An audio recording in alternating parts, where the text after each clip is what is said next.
درود پاک کی فضیلت۔ درود پاک ایسی عبادت ہے جس میں دونوں فرشتے مشغول ہو جاتے ہیں، ایک نیکیاں لکھتا ہے، دوسرا گناہ مٹانے لگ جاتا ہے۔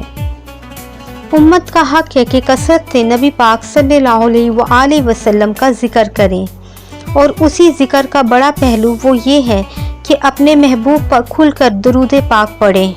ابو طہا رضی اللہ عنہ سے روایت ہے کہ وہ بیان کرتے ہیں، ایک دن رسول اللہ صلی اللہ علیہ وآلہ وسلم کی خدمت میں حاضر ہوا تو میں نے آپ صلی اللہ علیہ وآلہ وسلم کے چہرہ انور کو کھلا ہوا اور اس طرح مسکراتا ہوا پایا کہ اس سے پہلے اس طرح کبھی نہیں دیکھا تھا۔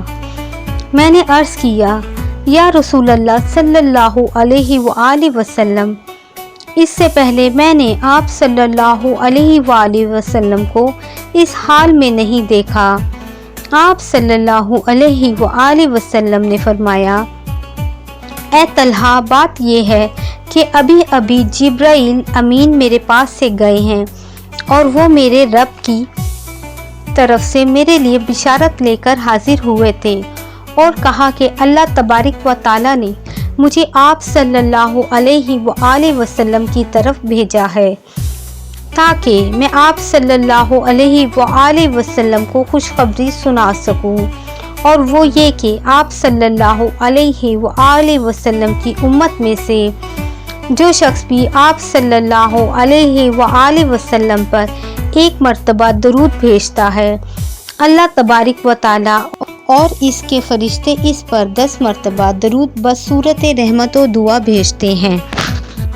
حضرت ابو المواہب رضی اللہ عنہ فرماتے تھے کہ میں نے خواب میں حضور صلی اللہ علیہ وآلہ وسلم کو دیکھا۔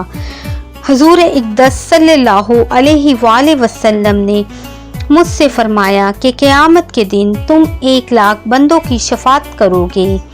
میں نے عرض کی، یا رسول اللہ صلی اللہ علیہ وآلہ وسلم، میں کیسے اس قابل ہوا؟ ارشاد فرمایا، اس لیے کہ تم مجھ پر درود پڑھ کر اس کا ثواب مجھے نظر توفتاً عقیدتاً کر دیتے تھے۔ پیارے دوستو، مزید اس طرح کی ویڈیو دیکھنے کے لیے چینل کو سبسکرائب کریں۔ برائے مہربانی ویڈیو کو لائک اور شیئر بھی کریں۔ جزاک اللہ۔